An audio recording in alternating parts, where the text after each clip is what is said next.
Mainit na kape para sa araw na to. Kumusta kayo mga kamainit na kape? Welcome! Ngayong araw may ibabahagi ako sa inyong mga aral na hango sa klasikong libro ni Dale Carnegie, ang How to Stop Worrying and Start Living. Gusto ko lang linawin, ito ay sarili nating interpretasyon at inangkop namin para sa karanasan natin dito sa Pilipinas. Mainit na kape para sa araw na to hango sa prinsipyong live and day-tight compartments ni Dale Carnegie. Paano na kung mawalan ako ng trabaho? Paano kung hindi ako makabayad sa utang? Paano kung hindi ko kayanin ang mga responsibilidad ko bukas? Familiar ba ang mga tanong na, yan kaibigan? Aminin natin, madalas yan bumubulong sa isip natin, lalo na kapag gabi na. Tahimik na ang bahay tapos mag-isa kang nakahiga, nakatingin sa kisame o sa bintana habang hawak ang malamig mong kape. Ang isip mo, naku, paikot-ikot sa kung ano-anong paano kung na parang walang katapusan. Pero teka muna, bago ka tuluyang malunod sa mga paano kung, samahan mo muna ako dito sa mainit na kape. Dito kwentuhan lang tayo, kwento tungkol sa buhay, kwento tungkol sa pag-aalala, at kung paano mas gumaan ang pakiramdam kapag natutunan mong mabuhay ng isa lang munang araw. Ang kwento ni Kuya Ray. Si Kuya Ray, jeepney driver sa Santa Maria, Bulacan. Matagal na siyang namamasada, halos 20 taon na sa kalsada. Araw-araw niya halos pare-pareho, gising ng alas 4 ng umaga, agad na naghahanda ng jeepney, diretso pasada mula umaga hanggang alas 10 ng gabi. Pero nitong mga nakaraang linggo, napansin ng mga nakapaligid sa kanya na may iba siyang aura. Parang may mabigat na bumabalot sa kanyang dibdib. Tahimik, malalim ang mga mata niya, parang may iniisip na hindi basta-basta. Isang gabi habang maghapon siyang tahimik, lumapit ang misis niya at nag-alok ng mainit na kape. "Ray, okay ka lang ba?" Tanong nito habang nagsalin ng mainit na kape sa tasa. Ayoko nang mag-isip pero hindi ko maiwasan. Iniisip ko, paano na kung tumaas ulit ang presyo ng diesel? Paano kung mawalan ako ng boundary sa pagmamaneho? Paano kung magkasakit ako tapos wala tayong ipon? Tahimik. Ang dami niyang iniisip. Mga bagay na wala pa naman sa kasalukuyan pero nakaka-stress na talaga ng sobra. Sa sobrang kabigat ng iniisip niya sa kinabukasan, nakakalimutan na niya ang ngayon. Minsan, habang bumibiyahe siya sa kalsada, parang automatic lang ang lahat. Wala na ang dating kwentuhan sa mga pasahero, wala na ang mga ngiti, wala na ang saya sa pagtatrabaho. Ang tanong, paano nga ba tayo mabubuhay ng buo ngayon kung punong-puno ng bukas ang isip natin? Ang aral mula sa aklat. Sa klasikong libro ni Dale Carnegie na How to Stop Worrying and Start Living, isa sa mga pinakamabisang paraan daw para maging handa sa kinabukasan ay ang ituon ang lahat ng iyong lakas sa paggawa ng mahusay sa gawain ng kasalukuyang araw. Ibig sabihin, walang masama sa pagplano ng bukas. Importante ang mga pangarap, mga goals, at ang paghahanda para sa kinabukasan. Pero ang problema, kapag sobra tayong nag-i-stress sa mga bagay na wala pa naman tayong kontrol, nagiging hadlang na yan sa tunay nating pamumuhay sa kasalukuyan. Dito papasok ang konsepto niya, live in day-tight compartments. Isipin mo ang barko. May mga compartments ito sa ilalim para kung sakaling may tumagas na tubig sa isang bahagi, hindi agad lulubog ang buong barko. May compartment para sa kahapon, may compartment para sa bukas. Pero ang tanging dapat bukas ngayon ay ang compartment ng ngayon. Kapag pinagsasabay-sabay mo ang lahat ng pangamba, plano at alalahanin sa iba't ibang panahon, lulubog ka talaga. Pero kapag hinati-hati mo at tinutukan mo lang ang araw na ito, kaya mo. Kaya mo ang isang araw. Isa-isang araw lang. Filipino context. Tayong mga Pilipino, likas na maalalahanin, di ba? Sadyang mapagmahal tayo sa pamilya at mga kaibigan, kaya hindi katakatakang kahit problema ng kapitbahay ay iniisip natin. At minsan parang may obligasyon pa tayong bigyan ng solusyon ang lahat ng problema sa paligid. Tapos yung sarili nating kinabukasan, lahat na ng posibleng mangyari, maganda man o masama, dinadaan natin sa isip. Lalo na kung ikaw ay isang parent, iniisip mo kung may pambayad sa tuition ng mga anak mo sa susunod na taon. Kung may pambayad sa kuryente, tubig at mga bill sa susunod na buwan. Kung tatanda kang walang sapat na ipon. Kung paano mo papatnubayan ang mga pangarap ng mga mahal mo.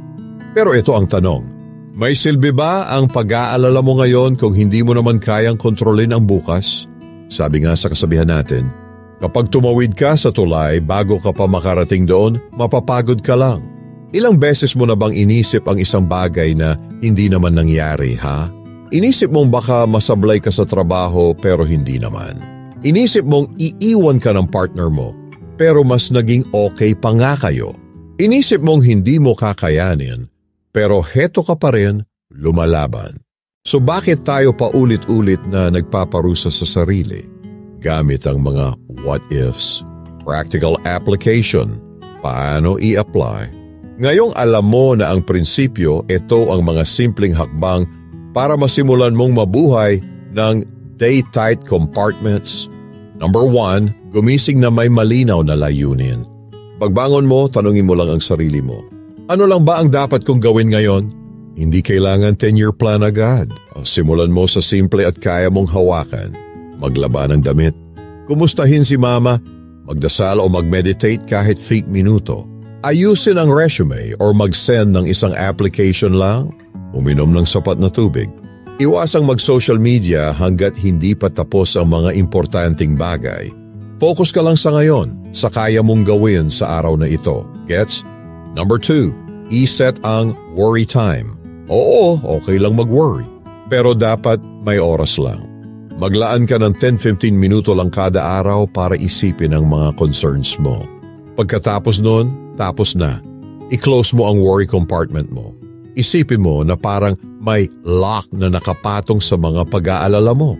Kapag pumasok na ang mga paano kung sa isip mo sa ibang oras, sabihin mo sa sarili mo, teka, worry time ko na ba ngayon? Hindi, sige, wag muna, maya na yan. Number 3, wag i-replay ang kahapon. Kung may nagawa kang mali kahapon, sorry. Pero tapos na yon, hindi mo na mababalik pa ang oras para baguhin yon. Ang mahalaga, may natutunan ka ba sa pagkakamali? Humingi ka ba ng tawad kung kailangan? May nagawa ka ba ngayong tama at maayos? Kung oo, then move on. Bawat araw may bagong chance, tandaan mo yan. Number 4, maging present sa simpleng bagay. Minsan masyado tayong busy na hindi na natin napapansin ang mga maliliit na regalo ng buhay. Kapag nagkakape, tikman mo talaga. Amuyin mo. Pansinin ang init, ang aroma, ang tamis o pait ng kape. Kapag may kausap, itabi mo ang phone. Tignan ang mata nila. Pakinggan mo ng buong puso. Kapag naglalakad, huminga ka ng malalim. Tingnan ang paligid, ang mga puno, mga ibon, mga tao sa daan. Dahil kapag fully present ka sa buhay mo, mas mararamdaman mong buhay na buhay ka. Inspirasyon. May isang matandang lalaki sa Cavite na kilala sa pagiging masayahin kahit mahirap ang buhay. Tinanong siya ng isang batang reporter, "Lolo, bakit parang wala kayong inaalala?"